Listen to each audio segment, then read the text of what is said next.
Friends, हम पढ़ रहे हैं इंडियन हिस्ट्री में मौर्य साम्राज्य के बारे में। और ये मेरी मौर्य साम्राज्य पर तीसरी वीडियो है। और ये देखिए, आपकी रीट हो या कोई भी परीक्षा की दृष्टि से बहुत ही मोस्ट टॉपिक है। और इसमें मैंने ये मान लीजिए आपकी चैप्टर का, आपका मौर्य साम्राज्य का एक एक पॉइंट इसमें लिया है, तो आप इसे ज़रूर देखिए। आज जानते हैं हम मौर्यकालीन साम्राज्य के बारे में। तो देखिए, मौर्यकालीन साम्राज्य, तो इसमें सबसे पहले देखते हैं राजा। राजा जो कि प्रशासन का केंद्र बिंदु होता था। राजा जो कि कार्यपालिका, व्यवस्थापिका, न्यायपालिका का प्रमुख होता था। ठीक है, उस समय कार्यपालिका, व्यवस्थापालिका और न्यायपालिका का प्रमुख कौन होता था? राजा होता था। मौर्य साम्राज्य 5 बड़े प्रांतों में विभाजित था। ठीक है, और वो 5 बड़े प्रांत कौन कौन से थे उनके बारे में जानते हैं। तो देखिए, सबसे पहले था चक्र या प्रांत। सबसे पहले कौन सा था? चक्र। चक्र जिसे प्रांत के नाम से भी जाना जाता था। और चक्र या प्रांत के जो सर्वोच्च अधिकारी होता था उसे प्रांतपति के नाम से जानते थे। ठीक है, चक्र या प्रांत का सर्वोच्च अधिकारी किस नाम से जाना जाता था? प्रांतपति के नाम से। ये राज परिवार के सदस्य होते थे और राजा द्वारा नियोजित होते थे। तो ठीक है, चक्र या प्रांत का जो सर्वोच्च अधिकारी होता था, जिसे कि हम प्रांतपति के नाम से प्रांतपति के नाम से जानते थे, वो देखिए राज परिवार का ही कोई ना कोई सदस्य होता था और राजा द्वारा ही इसे नियंत्रित किया जाता था। ठीक है, अब जो प्रांत थे वो मंडलों में विभाजित होते थे। ठीक है, देखते हैं मंडलों को। तो देखिए, मंडल का सर्वोच्च अधिकारी कौन होता था? महामात्य होता था। मंडल का सर्वोच्च अधिकारी कौन होता था? महामात्य। और मंडल जिलों में बटे हुए होते थे। ठीक है, और जो जिला होता था, जिले को विषय भी कहा जाता था, आहार भी कहा जाता था और जिला भी कहा जाता था। अगर ये क्वेश्चन आ जाए कि विषय का सर्वोच्च अधिकारी कौन है, तो देखिए ये आप याद रखना कि विषय हो, आहार हो या जिला हो, तीनों एक ही चीज़ है, क्योंकि जिला को आहार भी कहा गया है, विषय भी कहा गया है। तो इसका जो सर्वोच्च अधिकारी था वो विषयपति था। और इसके अन्य अधिकारी होते थे, जो अन्य अधिकारी थे उनको युक्त, रज्जुक एवं प्रादेशिक कहा जाता था। जिले एवं ग्रामों के मध्य एक मध्यवर्ती स्तर होता था। ठीक है, जिला एवं ग्राम का मध्यवर्ती स्तर होता था। इसका सर्वोच्च अधिकारी कौन होता था? स्थानिक। ठीक है, सर्वोच्च अधिकारी कौन था इसका? स्थानिक था। और अन्य अधिकारी होते थे गोप। मौर्य प्रशासन की सबसे छोटी इकाई थी ग्राम। अगर ये क्वेश्चन आ जाए कि मौर्य प्रशासन की सबसे छोटी इकाई किसे कहा गया है, तो देखिए वो ग्राम थी। और ग्राम का प्रधान कौन कहलाता था? ग्रामिक कहलाता था। ठीक है, ग्राम का प्रधान कौन कहलाता था? ग्रामिक। अब देखिए, इसे ऐसे जानते हैं कि मौर्यकालीन प्रशासनिक अधिकारियों का क्रम। ठीक है, जैसे कि अभी बताया कि ग्राम सबसे छोटा होता था और ग्राम का अधिकारी कौन होता था? ग्रामिक होता था। ठीक है, अब हम नीचे से ऊपर की ओर देखते हैं। तो ग्रामिक सबसे नीचे हो गया। ग्रामिक से ऊपर कौन होता था? गोप होता था। गोप से ऊपर स्नातक होता था। स्नातक से ऊपर युक्त होता था। और युक्त से ऊपर कौन होता था? रज्जुक। ठीक है, फिर रज्जुक से ऊपर प्रादेशिक होता था। प्रादेशिक से ऊपर विषयपति या उसे समाहर्ता के नाम से भी जाना जाता है। और इसके ऊपर होता था महामात्य। महामात्य के ऊपर होता था प्रांतपति। प्रांतपति से ऊपर होता था राजा, जो कि सबसे सर्वोच्च अधिकारी कौन हो गया? हमारा राजा हो गया। तो इस क्रम को आप याद रखना, क्योंकि क्रम ऐसे आ जाते हैं लगाने के लिए, या इसमें आ जाते हैं, क्रम का मिलान कीजिए कौन सा क्रम सही है। तो इस तरह से आपको मौर्य काल के प्रशासनिक जो अधिकारी हैं उनका पूरा क्रम पता होना चाहिए। अभी हम ऊपर से देखते हैं इसे। जैसे सर्वोच्च अधिकारी कौन हो गया? राजा हो गया। ठीक है, राजा से नीचे कौन था? प्रांतपति। प्रांतपति से नीचे था महामात्य। महामात्य से नीचे था विषयपति, जिसे कि समाहर्ता के नाम से जानते हैं। और इससे नीचे था प्रादेशिक। प्रादेशिक से नीचे था रज्जुक। रज्जुक से नीचे था युक्त। और युक्त से नीचे था स्नातक। स्नातक से नीचे था गोप। और गोप से सबसे नीचे था ग्रामिक। सबसे नीचे का कौन हो गया? ग्रामिक। और सबसे ऊपर का कौन हो गया? राजा।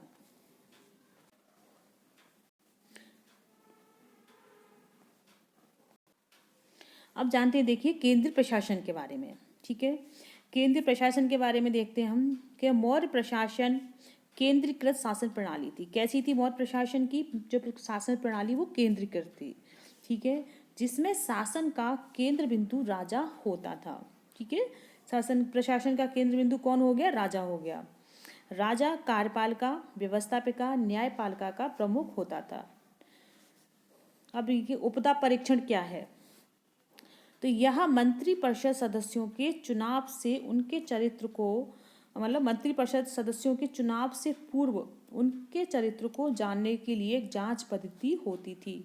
अगर ये क्वेश्चन आता है कि उपदा परीक्षण किससे संबंधित है, तो मौर्य साम्राज्य से संबंधित है, ठीक है। और ये क्या है? तो इसमें क्या है, मंत्री परिषद सदस्यों के चुनाव से पूर्व उनके चरित्रों को जांचने के लिए एक जांच की एक पद्धति थी उपदा परीक्षण। अब जानते हैं तीर्थ। तीर्थ क्या है? अर्थशास्त्र में सर्वोच्च अधिकारियों को तीर्थ कहा गया है, ठीक है। तीर्थ क्या है? अर्थशास्त्र के इकोनॉमिक्स में अर्थशास्त्र में सर्वोच्च अधिकारी को क्या कहा गया? तीर्थ कहा गया है। और तीर्थों की कुल तीर्थों की चर्चा कितनी मिलती है? 18 तीर्थों की चर्चा मिलती है, ठीक है। 18 तीर्थों की चर्चा मिलती है। अब देखते हैं प्रमुख तीर्थ या उच्च अधिकारी कौन कौन से थे। तो देखिए,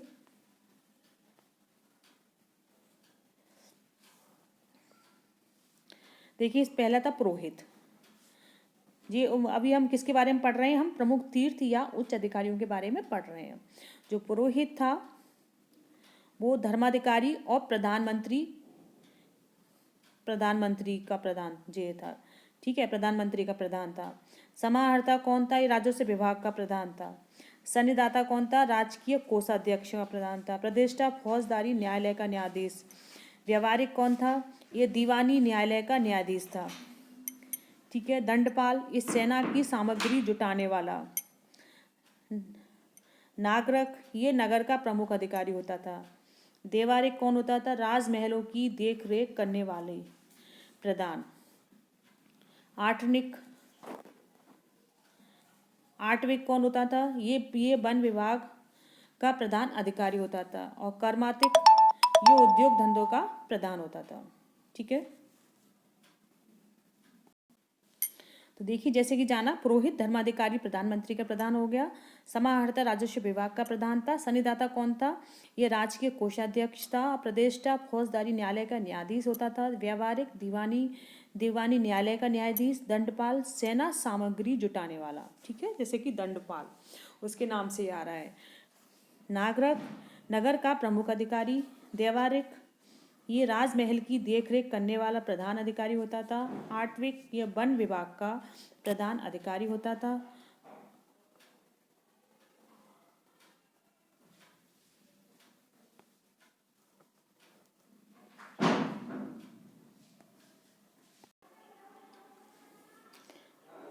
आगे देखते हैं हम अर्थशास्त्र के चर्चित अध्यक्ष, ठीक है, कि अर्थशास्त्र के चर्चित अध्यक्ष कौन कौन से। तो देखिए, वाणिज्य विभाग के अध्यक्ष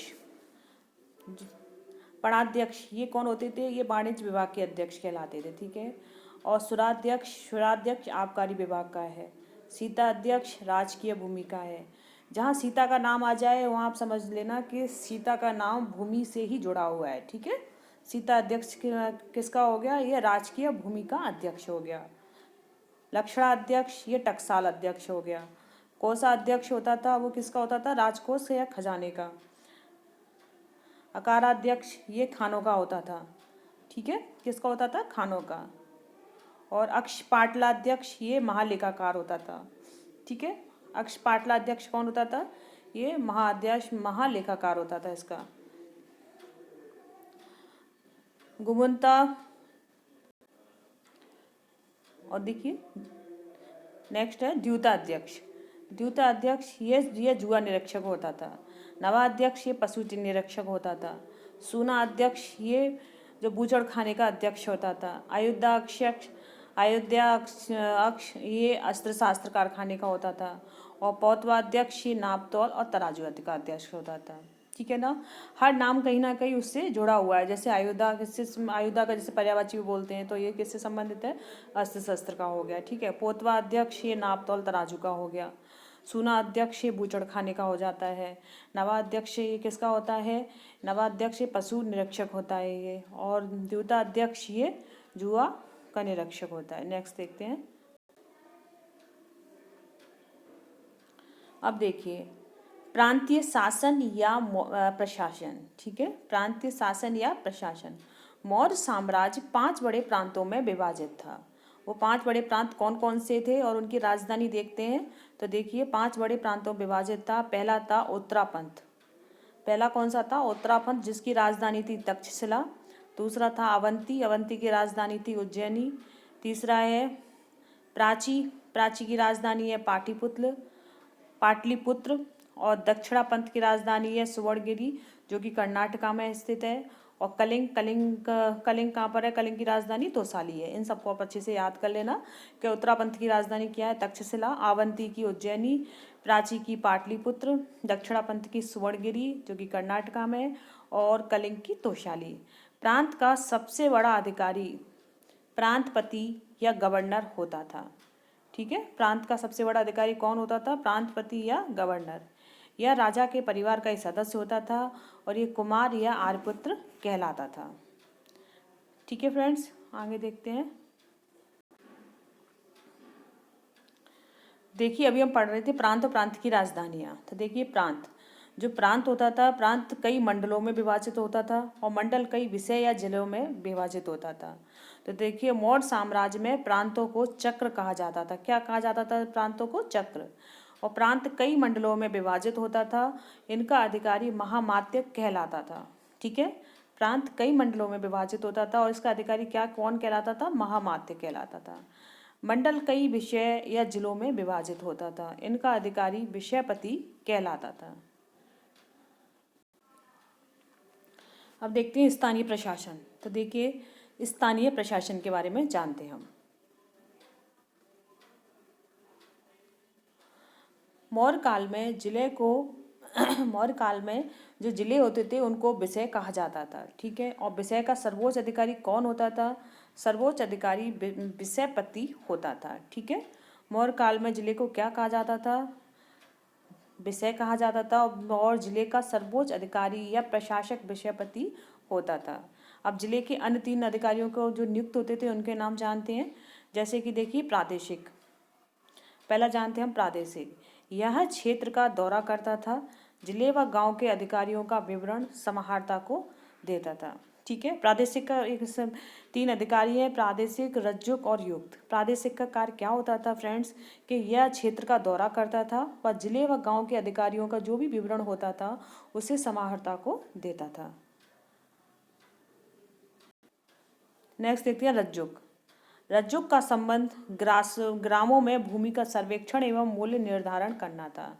अब देखिए सबसे पहले तो ये आ जाता है कि रज्जुक का कार्य क्या है। तो इसका काम क्या था? रज्जुक का काम था ग्रामों में भूमि का सर्वेक्षण करना और उनके मूल्यों का निर्धारण करना, ये इनका कार्य था। तीसरा है युक्त।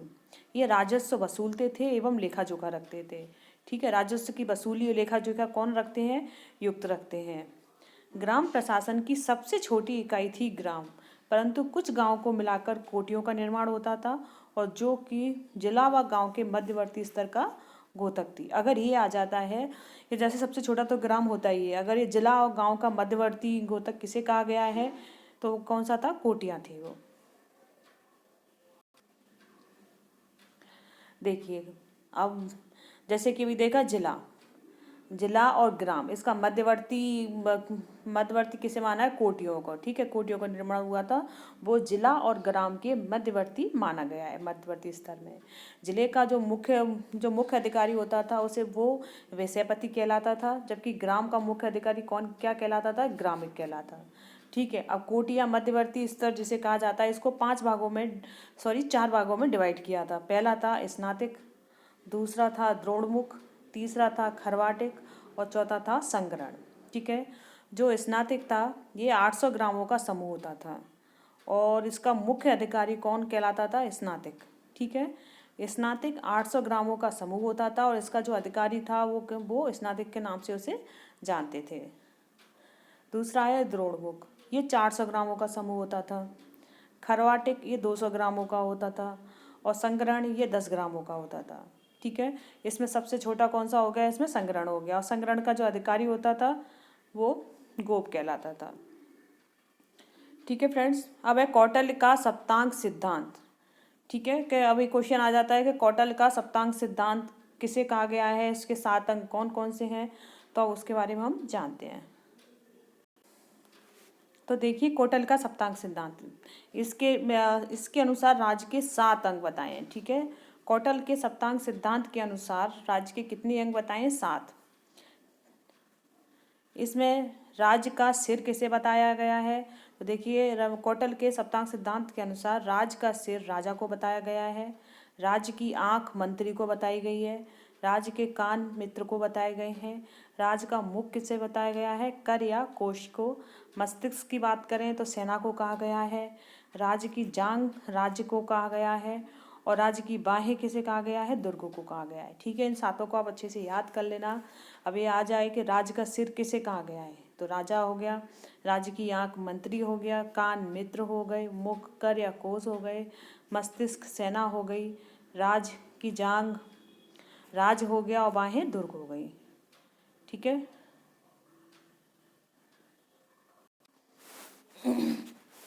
अब जानते हैं मौर्य साम्राज्य के न्याय प्रशासन के बारे में। ठीक है, तो न्याय प्रशासन में देखिए सम्राट न्याय प्रशासन का सर्वोच्च अधिकारी होता था और सबसे नीचे होता था उसमें ग्राम। ठीक है, अगर ये आता है कि के न्याय प्रशासन का सर्वोच्च अधिकारी कौन होता था, तो वो होता था सम्राट। ठीक है, अब देखिए सबसे नीचे ग्राम होता था, ग्राम से ऊपर होती थी संग्रहण, संग्रहण से ऊपर होता था द्रोणमुख, द्रोणमुख से ऊपर होता था स्नातक, स्नातक से ऊपर होता था जनपद, और जनपद से सबसे ऊपर होता था पाटलिपुत्र का केंद्रीय न्यायालय। ठीक है, न्याय प्रशासन में सबसे ऊपर कौन सा था, पाटलिपुत्र का केंद्रीय न्यायालय था, और सबसे नीचे था ग्राम। अब हम जानते हैं कि उस समय न्यायालय के प्रकार कौन कौन से थे। ठीक है, न्यायालय के प्रकार देखिए, सबसे पहला था धर्मस्थीय न्यायालय। धर्मस्थीय न्यायालय यह दीवानी न्यायालय के रूप में दीवानी मुद्दे जो होते थे इसमें, इसकी संरचना, इसमें 3 व्यवहारिक और 3 अमात्य नियुक्त होते थे। ठीक है, इसमें 3 व्यवहारिक और 3 अमात्य नियुक्त होते थे इसमें। ठीक है फ्रेंड्स, धर्मस्थीय न्यायालय ये न्यायालय के रूप में किसके मुद्दे होते थे, इसमें दीवानी के, जैसे कि इसका नाम है दीवानी के मुद्दे होते थे इसमें, और इसकी संरचना में 3 व्यवहारिक और 3 अमात्य नियुक्त होते थे। दूसरा है कंटक शोधन न्यायालय, पहला धर्मस्थीय हो गया, दूसरा है कंटक शोधन। इसमें जो कंटक शोधन है इसमें फौजदारी मामलों का न्यायालय था ये। इसकी संरचना में देखिए इसमें 3 प्रदेष्टा और 3 अमात्य नियुक्त होते थे। तो देखिए हमने न्यायालय के प्रकार जाने, उस समय 2 न्यायालय के प्रकार थे, पहला था धर्मस्थीय न्यायालय और दूसरा था कंटक शोधन न्यायालय। ठीक है, अब हम जानते हैं उस समय गुप्तचर प्रणाली कितने प्रकार की थी और कौन कौन सी थी। तो देखिए गुप्तचरों को गूढ़ पुरुष तथा इसका प्रमुख अधिकारी सर्प महामात्य कहलाता था। ठीक है, तो कौन कहलाता था, सर्प महामात्य कहलाता था। तो गुप्तचरों को गूढ़ पुरुष और इसका प्रमुख अधिकारी क्या कहलाता था, सर्प महामात्य कहलाता था। ठीक है, इसके दो प्रकार के थे, एक थी ये पहली कहलाती थी संस्था और दूसरी कहलाती थी संचरा। जो संस्था होती थी ये वे गुप्तचर थे जो कि संगठित होकर कार्य करते थे। ठीक है, और संचना में ये गुप्तचर घुमक्कड़ प्रकार के होते थे। ठीक है फ्रेंड्स, इसके दोनों प्रकार आपको समझ में आ रहे हैं कि संस्था के अंतर्गत तो क्या होता था, जो इसमें गुप्तचर या गूढ़ पुरुष होते थे वो संगठित होकर मतलब मिलकर इसमें कार्य करते थे किसी चीज़ की अगर उन्हें पता लगाना है। ठीक है ना, और संचरा के अंतर्गत ये घुमक्कड़ प्रकार के लोग होते थे इसमें, मतलब इसमें क्या था, ये गुप्तचर घुमक्कड़ प्रकार के होते थे, घूम घूम कर सब चीज़ की जानकारियाँ इकट्ठी करते थे। नेक्स्ट देखते हैं, अब देखते हैं राज प्रशासन। तो देखिए राजस्व प्रशासन विस्तृत था उस समय और अत्यधिक कैसा था, केंद्रीकृत था। ठीक है, केंद्र के वो अधिकृत था, वो राज प्रशासन विस्तृत भाग में था लेकिन वो केंद्र के अधिकृत था। कृषि पर कर की मात्रा देखें तो देखिए जो कृषि भूमि पर कर उपज का 1/4 या 1/6 भू राजस्व लगान था। क्या था फ्रेंड्स कि जो भूमि कर के योग्य थी, जो कृषि योग्य भूमि पर जो कर था वहाँ पर जिसका जो कर की उपज कितना था, 1/4 और 1/6 भाग ठीक है, ये भू राजस्व या लगान का इसमें लिया जाता था। जहाँ सरकारों ने सिंचाई व्यवस्था की थी वहाँ उपज का 1/3 भू राजस्व था। ठीक है, मौर्यकालीन कर की बात करें तो देखिए, भाग भाग भाग किसे कहते थे? यह भू राजस्व था। यह अर्थशास्त्र के अनुसार 1/6 भाग विदेशी स्रोतों के अनुसार था।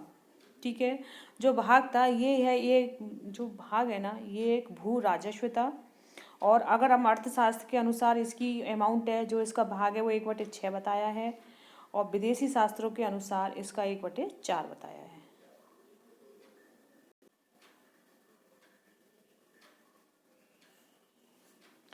दूसरा देखते हैं बलि। यह एक धार्मिक कर था। बलि कैसा था? बलि एक धार्मिक कर था। प्रणय ये आपातकालीन कर था और इसे युद्ध कर था। कुल उपज का 1/3 भाग इसमें लिया जाता था। तो देखिए, जो जो प्रणय था उसे आपातकालीन कर भी कहा जाता था, उसे युद्ध कर भी कहा जाता था उसे। और जो प्रणय था वो कुल उपज का, जो भी उपज होती थी उसका 1/3 भाग उससे लिया लिया जाता था। सेना भक्त। सेना भक्त किसी अभियान के समय सेना के लिए लिया जाने वाला कर था। ठीक है, सेना भक्त क्या था? ये सेना के लिए लिया जाने वाला कर था। शुक्ल ये एक सीमा कर था। प्रवेश ये एक आयत कर था। और निष्क्रय ये एक निर्यात पर कर था। ये बर्तनी की बात करें, ये एक पथकर या चुंगी कर था। ये ब्याजी कर ये क्रय विक्रय पर था। ये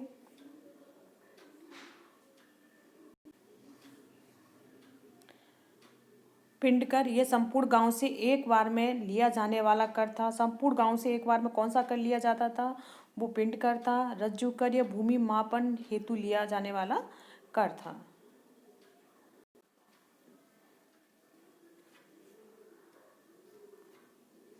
अब देखिए, मौर्यकालीन राजस्व आय के नाम। ठीक है, मौर्यकालीन राजस्व आय के नाम क्या क्या थे वो देखते हैं। दुर्ग। दुर्ग क्या था? ये नगरों से प्राप्त आय कहलाती थी। ठीक है, नगरों से प्राप्त आय क्या क्या कहलाती थी? दुर्ग कहलाती थी। फल फूल सब्जियों से प्राप्त आय ये सेतु कहलाती थी। राजकीय भूमि से प्राप्त आय ये सीता कहलाती थी। नगद राजस्व हिरण कहलाता था। और जनपदों से प्राप्त आय क्या क्या कहलाती थी? राष्ट्र कहलाती थी। पशुओं से प्राप्त आय ब्रज कहलाती थी। और सिंचाई कर से प्राप्त ये उद्योग भाग कहलाती थी। ठीक है फ्रेंड्स, दुर्ग दुर्ग क्या था? नगरों से प्राप्त आय दुर्ग थी। फल फूल सब्जियों से प्राप्त आय सेतु थी। और राजकीय भूमि भूमि से प्राप्त आय क्या कहलाती थी? सीता। और नगद राजस्व से प्राप्त आय क्या कहलाती थी? हिरण्य। और जनपदों से प्राप्त आय राष्ट्र कहलाती थी। और पशुओं से प्राप्त आय ब्रज कहलाती थी। और सिंचाई कर से प्राप्त आय क्या कहलाती थी? उदक भाग कहलाती थी। अब जानते हैं मौर्यकालीन अर्थव्यवस्था कैसी थी और उसके अंतर्गत। अब देखते हैं मौर्यकालीन का जो कैसा था? कृषि। पहली बार मौर्य काल में बहुत बड़ी संख्या में शूद्रों को कृषि कार्यों में लगाया गया था। ठीक है, अगर वहाँ की अर्थव्यवस्था देखें तो देखो, पहली बार मौर्य काल में बहुत शूद्रों को पहली बार कृषि कार्यों में कब लगाया गया था? मौर्य काल में लगाया गया था। कारण क्या था लगाने के पीछे? कारण था कि कृषि कार्यों में अत्यधिक वृद्धि मजदूरों की आवश्यकता थी, इसलिए शूद्रों को भी उसमें कृषि में लगा दिया गया था। राजकीय भूमि सीता कहलाती थी और यह उपजाऊ होती थी। ठीक है, राजकीय भूमि क्या कहलाती थी? सीता। और जो सीता भूमि होती थी वो कैसी थी? होती थी उपजाऊ। राज्य की ओर से सिंचाई की व्यवस्था की जाती थी और यह सेतुबंध कहलाता था। अगर ये आता है कि सेतुबंध क्या है, तो देखिए, सेतुबंध के अंतर्गत क्या होता था कि राज्य की ओर से सिंचाई की व्यवस्था की जाती थी। अदेय मात्रक ये क्या था? यह बिना वर्षा के खेती वाली भूमि होती थी। अगर ये आता है कि अदेय मात्रक क्या है, तो देखिए, यह बिना वर्षा के खेती वाली भूमि कहलाती है। ठीक है, अरत्नी उपकरण इसका उपयोग वर्षा की मात्रा मापने के लिए किया जाता था। अब ये आता है कि वर्षा की मात्रा को मापने के लिए कौन से उपकरण का प्रयोग किया जाता है, या अरत्नी क्या है? तो वर्षा की मात्रा को मापने का उपकरण है। नेक्स्ट देखते हैं उद्योग धंधे एवं व्यापार। मौर्य काल में सूत कातना बुनना प्रमुख उद्योग धंधा था और अनेक धंधे भी प्रचलित थे। ठीक है, मौर्य काल के प्रमुख उद्योग धंधे कौन से थे? पहला था सूत कातना और दूसरा था बुनना। ठीक है, और काशी, मालवा, कलिंग, बंग ये सूती वस्त्र उद्योग के बहुत ज़्यादा विकसित उद्योग था यहाँ पर। ठीक है, कहाँ पर विकसित उद्योग था? काशी, मालवा, कलिंग और बंग का मलमल विश्व विख्यात था। कहाँ का मलमल विश्व विख्यात था? मल का। वाणिज्य एवं व्यापार पर राज्य का नियंत्रण था। मौर्यकालीन बंदरगाहों की बात करें तो देखिए, पूर्वी तट ताम्रलिपि बंदरगाह था ये। बड़ौचबा सोपरा ये क्या था? ये पश्चिमी तट पर स्थित था। एग्रोनोमोई यह मार्ग निर्माण के लिए जिम्मेदार अधिकारी था। ये मार्ग निर्माण के लिए जिम्मेदार अधिकारी कौन था? एग्रोनोमोई था। और सार्तवाहा यह व्यापारियों का नेता होता था। भारत का निर्यात की बात करें तो देखिए, हाथी दांत, कछुए, सीप, मोती, रंग, नील, बहुमल इनका भारत क्या करता था? निर्यात करता था भारत। तो देखिए, भारत किस किन किन वस्तुओं का निर्यात करता था? तो देखिए, जैसे कि अभी पढ़ा, हाथी दांत हैं, कछुए हैं, सीपी है, मोती है, रंग, नील, बहुमूल्य रत्न है, इन सब का भारत क्या करता था? निर्यात करता था। और आयात की बात करें तो भारत देखिए, चीन से रेशम, मोती तरमपड़ी से, चमड़ा नेपाल से, मदरा सीरिया से और घोड़े पश्चिमी एशिया से आयात करता था। मौर्यकालीन मुद्रा। मौर्य साम्राज्य की राजकीय मुद्रा पड़ कहलाती थी। क्या कहलाती थी? पड़। सोने के सिक्के सुवर्ण या पाद कहलाते थे। चांदी के सिक्के कांसण, पण या धरण कहलाते थे। तांबे के सिक्के मासक, कांकड़ी या अर्धकांकनी कहलाती थी। ठीक है, मौर्यकालीन मुद्रा जैसे भी राज की मुद्रा क्या कहलाती थी? पड़ कहलाती थी। ठीक है, और सुवर्ण एवं पाद किसके होते थे? ये सोने के सिक्के के होते थे। कांसण पण और धारण पण ये क्या थे? चांदी के सिक्के थे। ठीक है, और माशक, कांकनी, अर्धकांकनी ये तांबे के सिक्के होते थे। मयूर, पर्वत, अर्धचंद्र की छाप वाली आहत राज मुद्राएं मौर्य साम्राज्य में मान्य थी। देखिए, कौटिल्य ने वर्णाश्रम व्यवस्था को सामाजिक संगठन का आधार बताया है। ठीक है, कौटिल्य ने सामाजिक संगठन का आधार किसे बताया गया था? वर्णाश्रम व्यवस्था को बताया गया है। इस काल में मैग्निस्त के अनुसार 7 जातियां थीं। और 7 जातियां कौन कौन सी थी? देखिए, पहली थी दार्शनिक, दूसरा किसान, तीसरे चरवाहे, शिल्पी या कारीगर थी, पांचवा था वो योद्धा, छठवां निरीक्षक और सातवां था आमत्य या सभासद। ठीक है, मैग्निस्त ने कितनी जातियां बताई है? 7। जाति व्यवस्था का स्वरूप कठोर था। कोई भी व्यक्ति जाति से बाहर विवाह नहीं कर सकता था, ना ही अपना पेशा बदल सकता था। और ठीक है, स्त्रियों की दशा के बारे में बात करें तो देखिए, स्त्रियों को पुनर्विवाह एवं नियुक्ति की अनुमति थी। ठीक है, स्त्रियों को पुनर्विवाह की अनुमति थी और नियोग की भी उनको अनुमति थी उनको। अर्थशास्त्र के अनुसार विवाह की उम्र स्त्री की 12 वर्ष थी, जबकि पुरुषों के लिए 16 वर्ष की आयु थी उस समय। ठीक है, स्त्रियों की कितनी थी? 12 वर्ष और पुरुषों की थी 16 वर्ष। दहेज प्रथा इस समय चरम सीमा पर थी। रूपजीवा कौन होती थी? ये स्वतंत्र रूप से वेश्यावृत्ति करने वाली स्त्रियां थी। ठीक है, रूपजीवा कौन कहलाती थी? जो स्वतंत्र रूप से वेश्यावृत्ति का कार्य करती थी वो रूपजीवा कहलाती थी। स्त्रियां सम्राट की अंगरक्षिका नियुक्त की जाती थी। ये दास प्रथा की बात करें तो देखिए, मैग्निस्त ने भारत में दास ना होना बताया है। मैग्निस्त कहते थे कि मौर्य साम्राज्य के समय भारत में कोई दास नहीं था, परंतु बौद्ध साहित्य, कौटिल्य और के अर्थशास्त्र एवं अशोक के अभिलेखों से दास प्रथा के स्वरूप की पुष्टि होती है।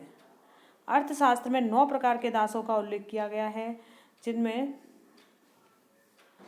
देखते हैं उनमें से देखिए, अर्थशास्त्र में जो 9 प्रकार के दासों का उल्लेख किया गया है उनमें से कुछ दासों को कृषि में, कारखानों में, खदानों में आदि में लगाया जाता था। महिला दास होती थी, वो गृह कार्य एवं सेवा शुश्रूषा आदि कार्य करती थी। ठीक है, महिला दास कौन कौन से कार्य करती थी? जो महिला दास होती थी वो गृह कार्य, सेवा और शुश्रूषा आदि कार्य करती थी वो। मौर्यकालीन शिक्षा केंद्र की बात करी जाए तो देखिए, तक्षशिला, उज्जैन, वाराणसी मौर्य काल में शिक्षा के प्रमुख केंद्र थे। शूद्रों की स्थिति की बात करी जाए तो मौर्य काल में शूद्रों का उत्थान प्रारंभ हुआ था। उस समय शूद्रों का उत्थान प्रारंभ हो चुका था। पुराणों में शूद्रों को अनार्य माना जाता है, परंतु कौटिल्य ने अर्थशास्त्र में शूद्रों को क्या माना है? आर्य माना है। तथा मलेच्छों से भिन्न माना है उन्होंने। और मौर्य काल में शूद्रों को कृषि कार्यों में सम्मिलित किया गया है। कारण क्या था? क्योंकि कृषि कार्यों में अधिकतर विस्तार व कृषिगत मजदूरों की आवश्यकता। ठीक है, शूद्रों की स्थिति स्पष्ट हो गई आपके सामने। शिक्षा के केंद्र कौन कौन से थे? शिक्षा के केंद्र थे तक्षशिला, उज्जैन, वाराणसी। मौर्य काल में ये 3 शिक्षा के प्रमुख केंद्र थे। याद रखना आप, तक्षशिला थी, उज्जैन थी और वाराणसी थी। ठीक है, अब आता है शूद्रों का उत्थान मौर्य काल में कैसा था? उस समय प्रारंभ हो गया था और पुराणों में शूद्रों को अनार्य माना गया है, जबकि कौटिल्य अर्थशास्त्र में शूद्रों को आर्य मानते हैं तथा मलेच्छों से भिन्न मानते हैं। ठीक है, शूद्रों को कृषि कार्यों में शामिल किया गया था और कारण क्या था? अत्यधिक विस्तार एवं कृषिगत मजदूरों की आवश्यकता। धन्यवाद फ्रेंड्स। आपको मेरी वीडियो अच्छी लगी हो तो प्लीज़ इसे लाइक एवं सब्सक्राइब ज़रूर कीजिए और ऐसी वीडियो को देखने के लिए मेरे चैनल को सब्सक्राइब कीजिए। धन्यवाद।